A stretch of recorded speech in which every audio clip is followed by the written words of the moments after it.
I know I didn't give you a sign-on bonus, but you don't have to bring the attitude here. See you later. Our engineers has been on a break. Elon sucks! Should have stayed away from F1. Alright. So welcome back. Our facilities manager, Sergio. Sergio sent us an email, says, "Good morning, Elon. I'm pleased to announce that the construction on the new hospitality area is now officially complete. And on a personal note, I'm happy to see our headquarters expanding. Please do consider upgrading or refurbishing our other facilities as well if we have the budget for it. Of course, you're the facilities manager. The more we build, the more you earn, right?" So our scouting lead says, we've identified one of our affiliate drivers as possibly benefiting quite a bit from further investment. It's Zhang Maloney. That sounds like an Italian name. I don't know. Let's look at this guy. Nationality is Barbados. 75 and 20 years old in the F2. That's not the superstar we're looking for. Within our team, we have Theo Porcher, same age, a bit more higher skills. He has potential.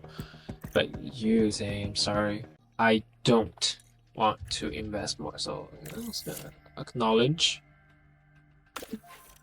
Here is Sergio again, sending us an email about the boardroom upgradation, and it has increased our team attractiveness and the race confidence gain. Interesting.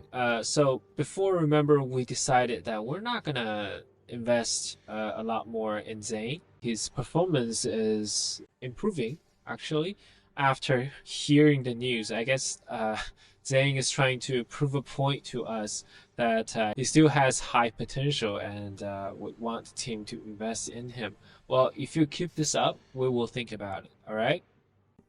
So our personnel officer, Embry, has sent us a report for our staff survey results. Somehow, most of our staff are very unhappy. Joe, for example, our second driver, and also John, the race engineer we just hired from Alpine, and our sporting director, and then James, our technical chief. What is going on? Did I miss the paycheck last month? Why are you guys so positive? Is there some kind of office politics that I don't know is happening around here? Yeah, he's super unhappy with car performance. I mean, so am I. I'm very unhappy with car performance right now, but you gotta bear with the team, you know? You can't just decide I'm gonna be very negative one day coming to work, and this is your first week, man. I know I didn't give you a sign-on bonus, but you don't have to bring the attitude here. How about this? I'm gonna pair you up with Valterri and have Alex, our happy guy, pair with Joe and see what's going on. Alex is very happy. Why? Because John joined. Alex can learn a lot from John. He's also happy with other stuff and drivers and facilities. Wow, look at this guy. We want the whole team to feel your positive energy. Get ready for the Australian Grand Prix.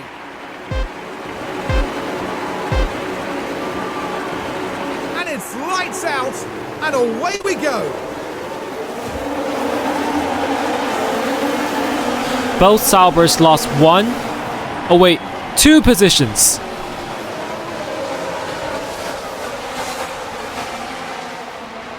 A few moments later. Yeah, copy. How did this happen? This needs to change right now.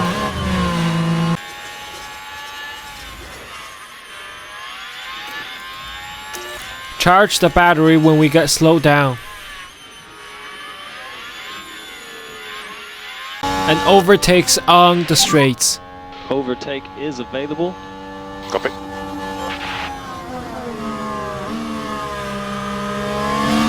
These two Alpines didn't leave much space. But not anymore. Bottas overtakes Gasly. Charge ERS where we can. Recharge on. Let's do the ERS thing again. Low charge. Copy. battery charging fast. A beautiful drone view. The strategy works well. See you later. Copy. Recharge on. Copy that. Bottas overtaking Sargent on recharge mode. Box. Copy box. Zhou is behind Sargent after his pit stop. Recharge and wait for a chance to overtake. It's time.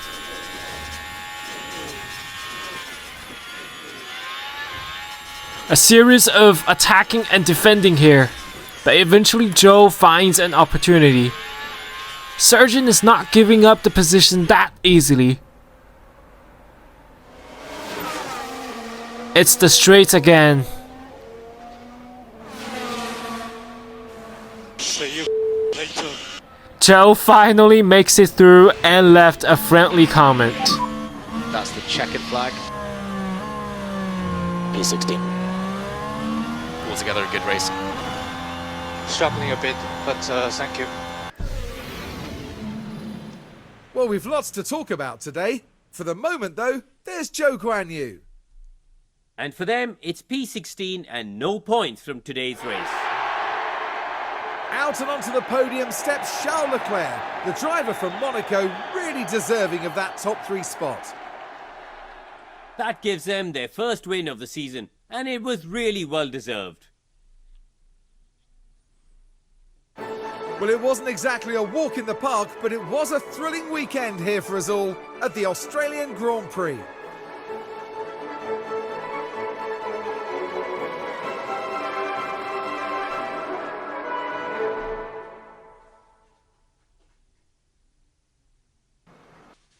And that's about that for this weekend here in Melbourne. Next round will see us head east as F1 prepares for the Japanese Grand Prix. We'll see you at Suzuka, a firm favourite for the drivers.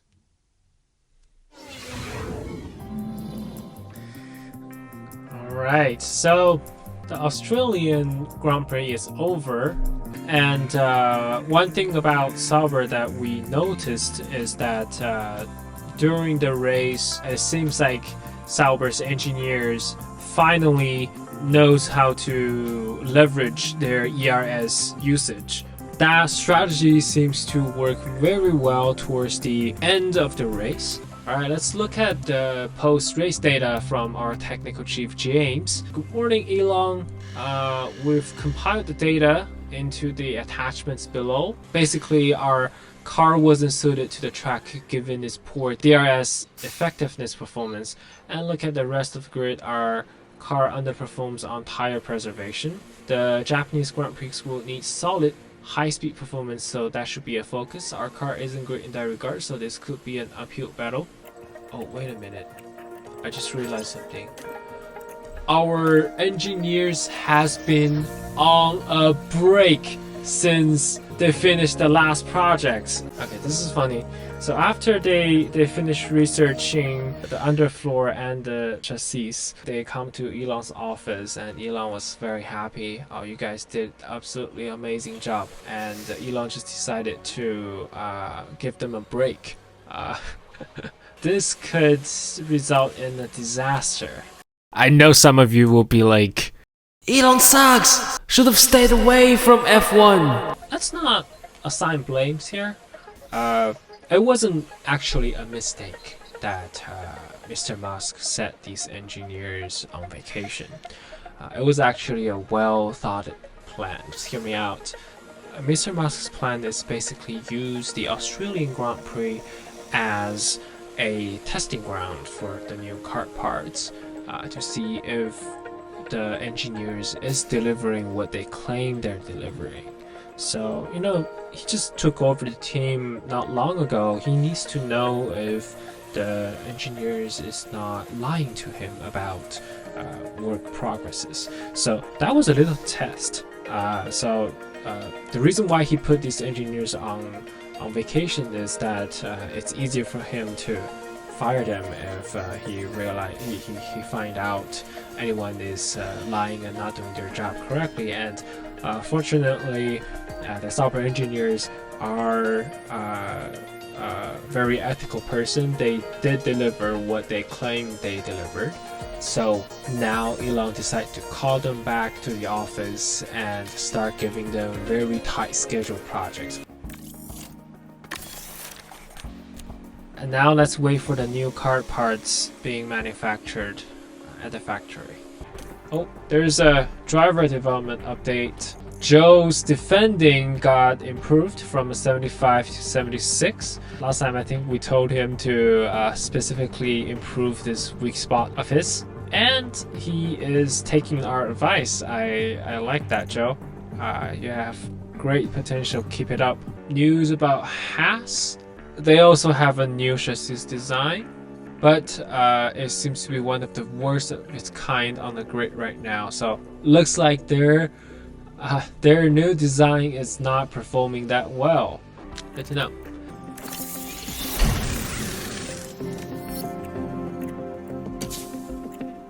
New front wings are here just right before the practice sessions. Let's install them both on our cars. Finally, in the email that our sporting director sent us, he says, so Japanese Grand Prix, this is a balanced circuit with favors high speed performance. Our car is okay with that. We didn't suck at it anymore, but could be better. We're predicting that the best strategy is a two-stop. The safety car's chance is about 50%. Let's look at the car analysis. To summarize, our car is slow on the streets, but it's fast around the corners.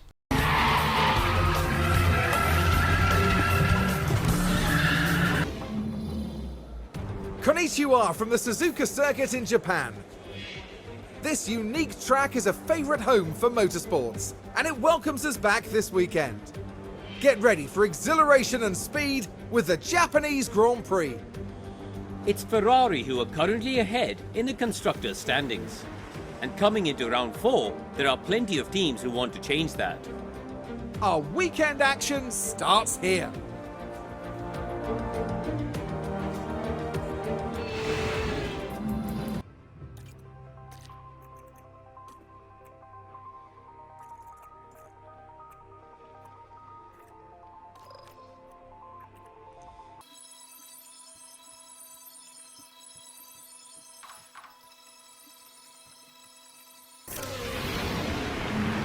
Welcome back, everyone. The final preparations are now being made as we head into the race. Yuki Tsunoda will be hoping things go his way today. 9th is a fairly good grid position. If they make the right calls, they could well score some points. And the time has come. Let's go racing. Get ready. It's the Japanese Grand Prix. It's lights out and away we go. If you pay attention, there are only 16 cars starting on the grid. That's because 4 cars are starting from the pit lane. Coming into turn 1, Bottas is fighting Russell for 6, but Russell has the inside. Coming into turn 2, Bottas has the inside. He's slow coming out of turn 3. Sauber's car is still a lot slower than the top teams. We decided to use a bit more ERS to help with the lap time. It worked. But this still happened. Yuki Tsunoda cuts to the inside, Bottas defended, Yuki tries again, late on the braking, and he goes through. It's hard to chase the top 6, turning on cruising mode. Magnussen overtook Zhou on lap 4. But he got his place back after 2 laps. How are the tyres? Tyre looks quite good at the moment. Nice defending here. Let K-Mac be Sainz's problem. 2 laps later, Sainz overtakes Zhou. And Piastri as well on the straights. But Zhou catches up to Sargent. Unfortunately, not enough room to overtake here. Copy. Finally, Zhou finds a window to overtake. A few moments later. It's time to change tire for Bottas. Copy. Box. And for Zhou as well. Box. Copy. Box. Zhou Guanyu is the focus here. The gap opens up for them. And that's 16th place now. Now this was Valterri Bottas. It's certainly inviting. And now Bottas moves up the field. The Saubers are now P11 and P16. Now on lap 32, Zhou's tire is almost gone.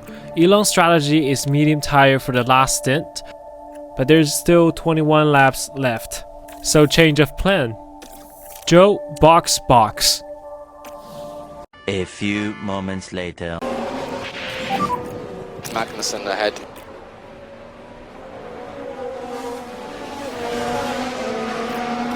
Try your best to hang in there.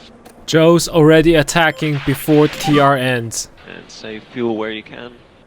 Copy. And he did it again! And remember to use the overtake button. Mate, it's a bit late to tell Zhou that. Zhou is closing in on Ocon. It's a swift move on the straights. He's up to the 15th.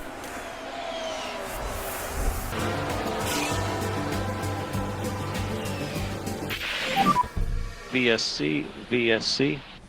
Oh, there's a virtual safety Keep an eye on car. Delta. Now we're down at turn 9. There! That's the moment of impact. And the car leaving a bit of paint on that barrier. And that's not what they would have had in mind when they woke up this morning. And for the crew watching on in the garage, that really must have been a hard one to take. Alright, so not exactly what we had hoped for. At the beginning of the race, Valtteri did had some chance of scoring a point, and we can see from the result that he's not far. He's 11.7 seconds away from getting a point. It's not exactly what we had hoped for before the race. But during the race, I think we figured out what the problem is. All of our upgrades were focusing on improving our pace around the corners. But what we had forgot, or what we had intentionally ignored, is that our pace on the straights. It's a bit too low, honestly, for fighting for points. We can see on the DRS area. The DRS area is usually where the overtakes happens, right? But since this circuit only has one, and our DRS effectiveness and our pace on the straights were not that good, you can often see that even though we had a better pace around the corners, we couldn't make the overtake happen on the straight, and it's really hard for us to defend ourselves on the straight as well. So that is why Valtteri Bottas has lost 4 positions. Anyhow, it is still definitely an improvement for Sauber to finish 11th and 14th. Our next stop is Chinese Grand Prix, and hopefully the circuit would be a better fit for us, and maybe we can have some luck scoring there. And don't forget, there is a sprint race at the Chinese Grand Prix, so let's look forward to that as well. Thank you guys for watching. This is it for this video. If you like this series, please hit that like and subscribe button. It is really important for me. And thank you for watching. I will see you in the next one.